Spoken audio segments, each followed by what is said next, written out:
Hi there, folks. I am Emily. And I'm Elf. And this is Oh My Word, a podcast where we review books, movies, musicals, TV shows, and whatever else we feel like to give you a sense of what the content is, its appropriateness, and sometimes we give our opinions on whether or not you should consume it. Yeah, that's all there is to say about that. Elt is auditioning for the role of Forrest Gump, which requires a lot of boxes of chocolates, and boxes of chocolate are more expensive than they should be. Hot take, firm opinion, chocolate boxes are too expensive. Amen? Yes. Alright, that's all. I just thought I'd throw that out there, because it's something... I wanted to buy myself a box of chocolates, but it's kind of expensive. Like, now I understand why it's a gift. Well, you're not supposed to buy yourself the expensive box and then wonder why it's expensive. I know, I just wanted to buy myself, I like having that kind of chocolate, but I'm not going to sit around waiting for someone to buy it for me, but apparently I am, because it's too expensive to buy for myself.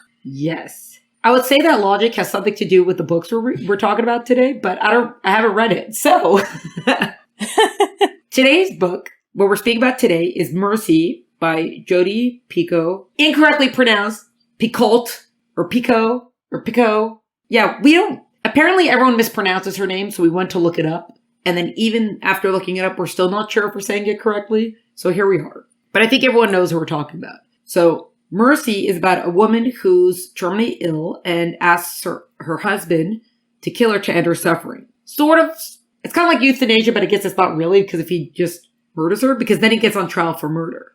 And the big question of the book is, what is love and what is mercy? And the book is called Mercy. Amazing. Beautifully said. Well done, Elt. Thank you. Yes. So, I've been on a little bit of a Jodi Picoult kick recently. Yeah, I've just been enjoying her books and books that are sort of similar to hers. I don't know exactly what the genre would be. I guess contemporary novels, because they're not quite chick lit, because chick lit is usually more specifically just about boy meets girl, boy loses girl, boy gets girl back. Like, they're really more romances, and her books are not specifically romance. They'll probably call it women's fiction and then add a few more categories to it. If there's whatever the other big issues involved are. Gotcha. Okay, so I've been on a women's fiction kick. Though it's interesting, I wonder, what is men's fiction? It's like crime novels and stuff like that? Yeah, guys probably, they don't really call them men's fiction. They consider probably thrillers and mysteries probably have a higher male readership, even though a lot of women enjoy mysteries and thrillers as well. But right. I think it's just general fiction and then specifically women's fiction because it's geared toward a woman. Not necessarily, some people might think that in a negative way, but it's not, I think it just specifies, just if you know your audience, that's what you're going for kind of thing. So. Gotcha. All right. Men can read it too. Right. But the main characters tend to be female, and I can see why the main audience is female. Her plays are always, not her plays, her books are always morality plays. That's where the word play comes into mind. You know, she brings up various issues and explores them. And she doesn't give answers. And her books don't end tied in neat little bows. They end satisfactorily. Like, as a reader, you always get that sense of satisfaction and closure that you're looking for in an ending. Closure in terms of they end well, but they don't always end necessarily how you want them to end. Does that make sense? Yeah. Because ending things is hard. So if you can end them well, that's a definite skill. But they're not fairy tales. They're about real people and real issues and real mistakes that people make. We'll get to our ratings in just a second, but I do have to comment because, so in this book, there is an affair that happens, and there are affairs in a lot of her books and also in a lot of women's fiction, now that we know the genre. There's just affairs happening right and left. Is that a reflection of the real world? Are there this many affairs going on? What's with all the affairs? And married people having affairs. What is that? Yeah. I don't know. It's also in film also that you see that and you're just like, what is wrong with everybody? They're sleeping with each other. As in, not that they're sleeping with each other, but all the married people are sleeping with other people. I don't know. I think some people are probably like, oh yeah, of course it's a sign of what's going on. But I think hopefully that's more, I hope that most of us think that, well, actually, I don't know if this is the right way to say it, but I would rather it be that they're just trying to be edgy or put in the darkness, whatever, than to be an actual reflection of things. I think for us in society, we all know that the role of marriage and the sanctity of marriage is not what it used to be, unfortunately, especially in the view of larger society, of the wider society. If marriage is not as holy as it used to be, or viewed as precious as it used to be, then what's it to have an adult having an affair and it not being the most scandalous thing that you ever wrote in a book? Obviously, they're not the first people to do these things, but I would hope that people who have, not because these people don't have such a holy view of marriage, but I like to think of people that, because I think she's married and she probably, I don't think she's frivolous about her marriage. Right. In the wider view, those of us who don't like that society is going there would probably try hard not to include that in our book, instead of just saying, well, this is the way things are, or people can read this without it being so scandalous anymore. Instead, we would just try to not put it in there, to not either encourage it, normalize it, or make allowances for it. Or if it is included, it's because it's included with a negative viewpoint and condemnation. Not because we're being judgy, but because we don't want this. It's not good for the fabric of society to just be so flippant or okay with affairs. I think that was a long, convoluted answer, but it doesn't mean it's not an accurate answer. Yeah, in this book in particular, it sort of is one of the many answers to the question of what is love, because I guess we'll call her the main character, Allie, is married to Cam, and he has an affair with this girl. I say girl, she's young, she's in her 20s, so she's not like a kid, but he's supposed to be like in his 30s, so there's a little bit of an age difference there. So he has this affair, and then Allie ends up taking him back. Yes, I guess this is a spoiler, but the book came out in 1995, so... Yeah. It's so full of spoilers these days. Yeah. I know, we're spoiled rotten. Something like that. So I guess the question is, like, what is love? Because he's deeply, madly, passionately in love with this woman that he has this brief affair with, but then he clings to his wife and is full of remorse and realizes that, maybe love is more than just this crazy sensual passion, but is the person who is there by your side. So the affair sort of is in line with the question of the theme of what is love. But it's just interesting because there are affairs in so many women's fiction and also chick lit. So I was just wondering where all that came from. Yeah. Because it's not a real thing. That there are people in relationships, even however much they love their spouse or, their other half, it doesn't mean that there's not temptation. But that brings us back to Shane, which we spoke about a while ago. We should be encouraging them to move past the temptation and not give in to temptation. Even if it does teach them something important in the end, we still want to give them strength to not give in to temptation, because it is a hard thing to fight against. Yeah. And every once in a while, I think we've talked about it a couple of times in Shane, and I think it came up maybe in a TV show or a movie we talked about, when characters are able to turn down the temptation, that is a much stronger, because there are so many affairs and people cheating in culture and pop culture these days, that when a character has the strength to turn it down, that really strikes a chord. It stands out. Anyway, Mercy, it's interesting. So it's set in this small town in Massachusetts, which is where a lot of her stuff is set. I think she must be from around there.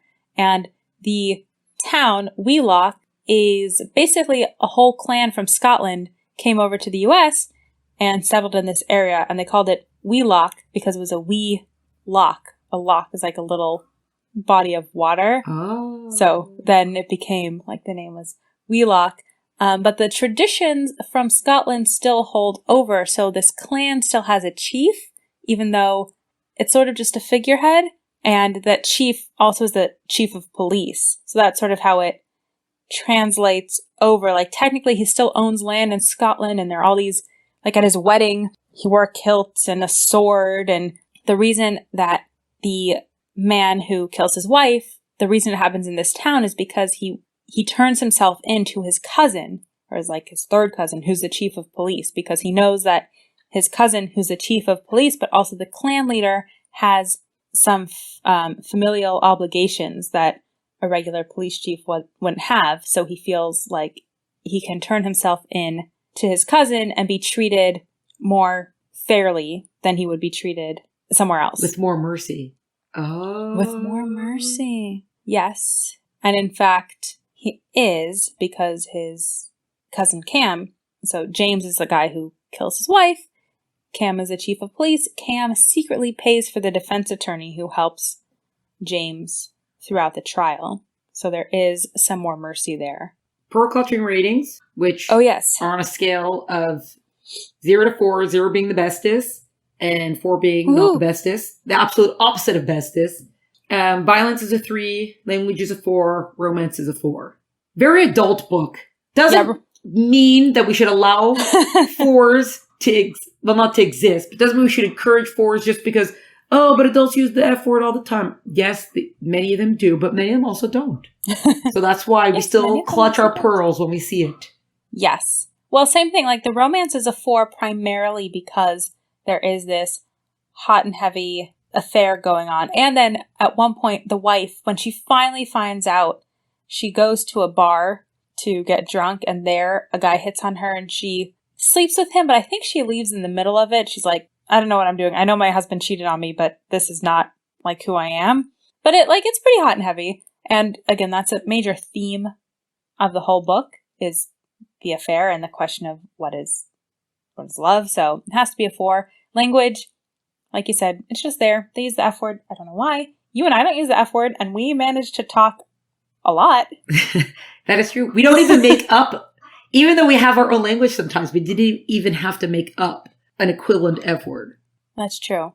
Yeah. So no excuses there. And then violence, I think it's a 3 because he murders his wife, kills his wife, whatever word you want to use. That felt like a 3 to me. He smothers her with a pillow. That feels violent, and it's what the whole book is about. Maybe it's not super graphic, but I feel like once we've gotten to murder, we gotta bump up that score, clip some extra pearls. That's fair. So as part of the question of the trial is a mercy killing, or if he did this for love that you requested it, is that still considered murder? Exactly. And there are specific, murder is a moral term, but it's also a legal term. So to prove murder in court, even though technically he killed her, like he admits to killing her, he writes a confession, he's not pretending that he didn't kill her. Murder is something that has to be proven in a court of law. So to be found guilty for murder is a specific thing. Right. I mean, when you use the word murder, you're talking both in a moral sense and also in a legal sense. So in this sense, he's on trial for the legal sense of murder. There's something interesting also that the character James talks about. He says that in relationships, it's never 50-50. It's always like 40-60 or 70-30. There's always one person who's more in love than the other. And he says in his case, he was the one who was so much more in love that he was willing to do this for his wife. Though even he starts to question it, once he does it, even though his wife, her whole body is shutting down because of cancer. Her organs, she's starting to go blind. Like, it's very sad. And so she asks him to end the suffering.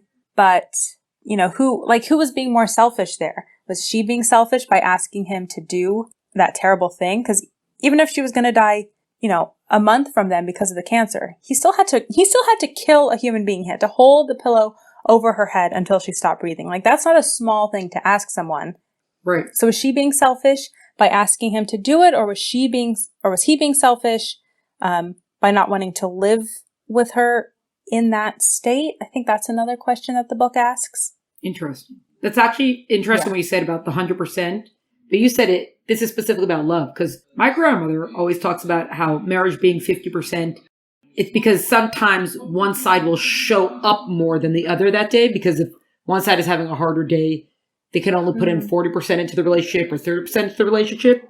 She did it without using the word love, because it's more than love. It's about commitment and showing up and doing what you got to do. Sometimes you got to, quote unquote, cover for the other person.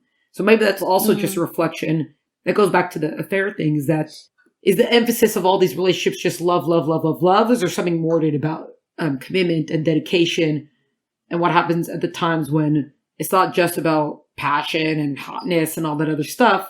Can things last, or is it still love even if you don't have that there, or that day it's not there? Which is obviously not what the book is talking about, but it's kind of what we spoke about, so that's why I brought it up.